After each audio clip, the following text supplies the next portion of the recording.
سلام دوست من. الان که داری صدای منو میشنوی، میخوام یه لحظه، فقط یه لحظه با خودت صادق باشی. چقدر وقت شده که خسته شدی، بریده شدی، ولی هیچ کس نفهمید. چقدر وقت شد که لبخند زدی در حالی که ته دلت شکسته بود.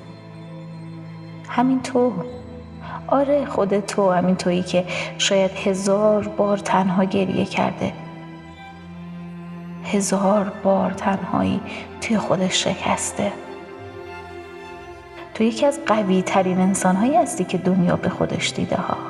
یادت باشه زندگی همیشه باهات مهربون نبود، میدونم.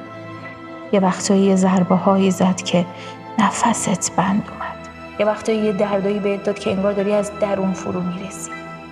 اما ببین، تو هنوز اینجایی، تو هنوز داری ادامه میدی، تو هنوز با تمام زخمات وایسادی. میدونی یعنی چی؟ یعنی تو از چیزی که فکر میکنی خیلی قوی تری، یعنی روح تو از خیلی ها بزرگتره، یعنی خدا هنوز حالا باهات کار داره، چون آدم های ضعیف و اینطوری که نمیتراشن که. یه وقتایی حس میکنی خیلی تنهایی، یه وقتایی فکر میکنی هیچ کس نمیفهمتت. آره خیلی وقتا هم همینطوری. اما همین الان، همین لحظه، همین ثانیه میخوام یه چیز واسه همیشه تو قلبت حک کنی. دوست من، تو برای افتادن نبودی، تو برای ساختن بودی، تو برای بلند شدن بودی، حتی از دل دردا. اگه دنبال یه نشونه میگشتی، الان این حرفای من، این صدای من یه تلنگره برات.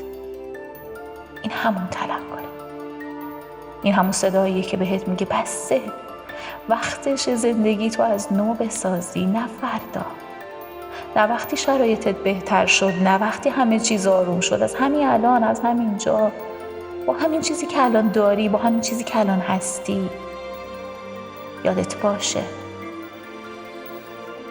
تو تنها کسی هستی که میتونه خودتو نجات بده. یادت باشه تو تنها کسی هستی که میتونه آینده تو رو عوض کنه.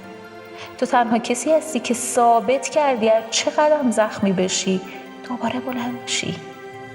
پس ادامه بده، به خاطر خودت، به خاطر رویاهات، به خاطر اون آدمی که قراره بهش تبدیل بشی و بهش افتخار کنی.